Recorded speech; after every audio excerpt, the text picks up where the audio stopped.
Aujourd'hui, nous allons faire connaissance avec un support qui permet de faire des évaluations en ligne interactives que j'ai appelé, qui s'appelle Cuisinière. Pour trouver Cuisinière, c'est assez simple. C'est un support fourni par le réseau Canopé, donc pour s'inscrire, il faut avoir une adresse Canopé ou un compte Canopé, et donc une adresse email académique. Une fois que vous êtes inscrit, rien de plus simple. Alors vous avez l'espace apprenant, ça sera pour les élèves pour qu'ils puissent se connecter à vos évaluations. L'espace enseignant, allons-y. Donc vous voyez donc la liste des évaluations déjà faites. Donc ce qu'on va faire, on va en créer une nouvelle. On va créer une petite évaluation sur eau et mélange en 5e. Voilà, on rentre le titre dans cette évaluation, et bien évidemment, on n'oublie pas de sauvegarder. Vous voyez, avant de sauvegarder, vous devez ajouter un module. Donc on va ajouter un premier module, qui est un module texte. Tous les modules qui sont en bleu sont des modules avec lesquels l'élève ne peut pas interagir. C'est votre énoncé en fait. Tous les modules qui sont en orange sont les modules où l'élève va pouvoir interagir, va pouvoir répondre. Alors il y en a beaucoup, hein.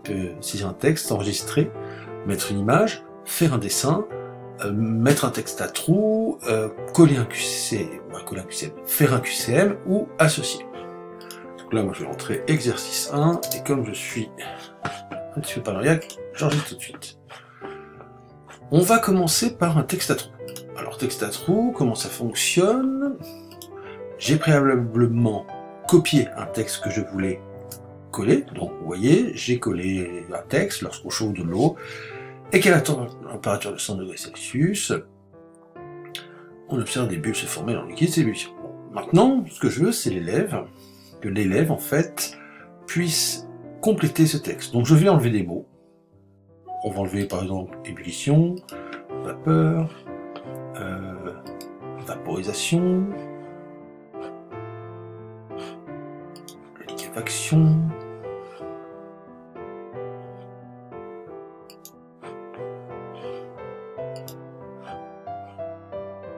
voilà. Donc l'élève devra compléter. Alors on peut tout à fait construire une liste de mots au début pour qu'il puisse la compléter. C'est ce que je ferai ultérieurement. Deuxième étape,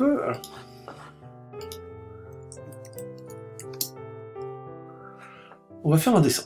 Alors faire un dessin, c'est-à-dire, donc je vais rentrer un énoncé,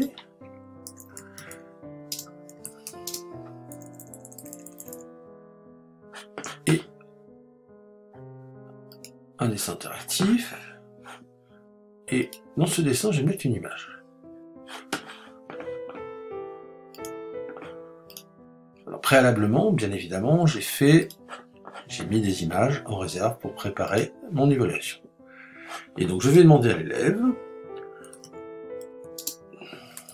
dans chaque bécher,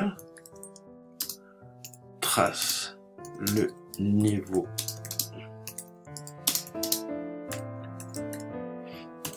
donc l'élève, lui, pourra saisir le crayon et pouvoir tracer, en fait, le niveau. Troisième possibilité. On va faire un exercice supplémentaire. Ah, vous voyez, je me suis trompé. J'ai pas réussi à mettre le texte où je voulais. Donc ce que je vais faire, en fait, vous voyez, avec cette petite flèche, je peux les déplacer. Donc ça veut dire qu'on peut rajouter, enlever des modules autant qu'on veut. Je sauvegarde régulièrement.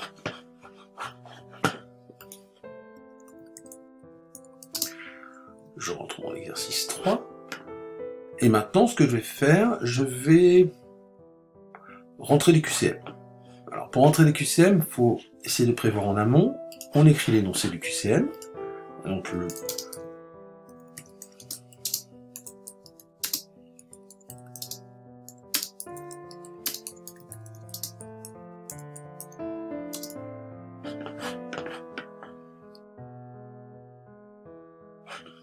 je rentre un QCM, vous voyez.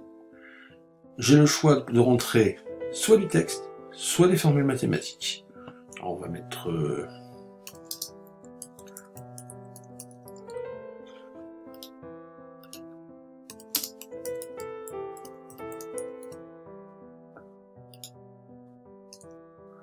on peut mettre autant de propositions que l'on veut.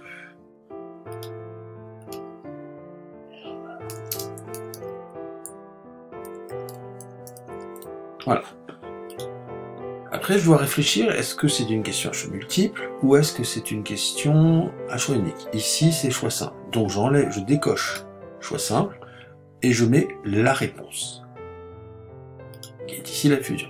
Si j'avais une question à choix multiple, j'aurais pu sélectionner mes réponses et le corriger se fera automatiquement. Maintenant, dernier exemple, alors je vais essayer de ne pas être trop long. Je vais reconstruire un énoncé. Et une association. Une association, si on met des paires, par exemple,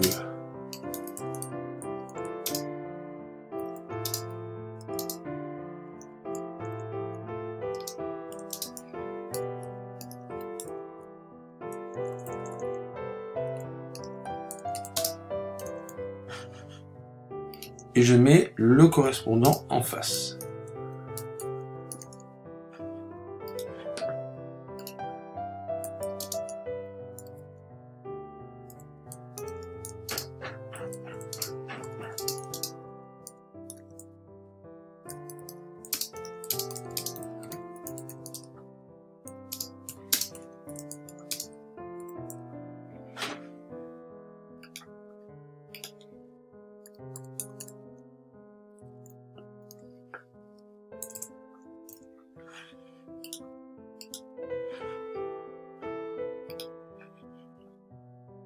Voilà, donc après on peut encore ajouter une paire. L'avantage c'est qu'on peut beaucoup agir sur le copier-coller. Alors il faut y faire attention bien évidemment.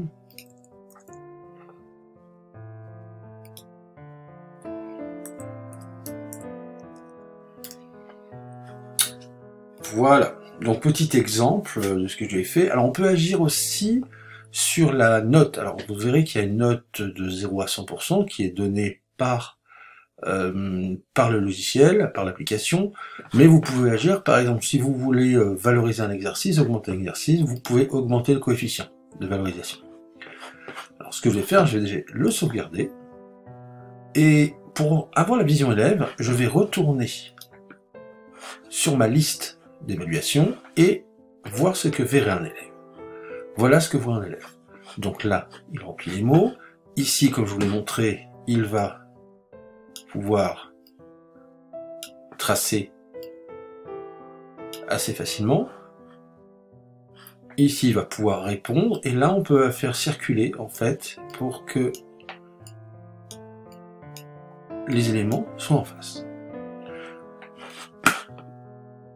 Dans une vidéo ultérieure, je vous montrerai comment on diffuse le devoir aux élèves, ensuite comment l'élève, lui, reçoit le devoir et comment il l'écrit, et pour finir, je vous montrerai comment, effectivement, on corrige le devoir aux élèves et comment on diffuse la correction. Je vous remercie.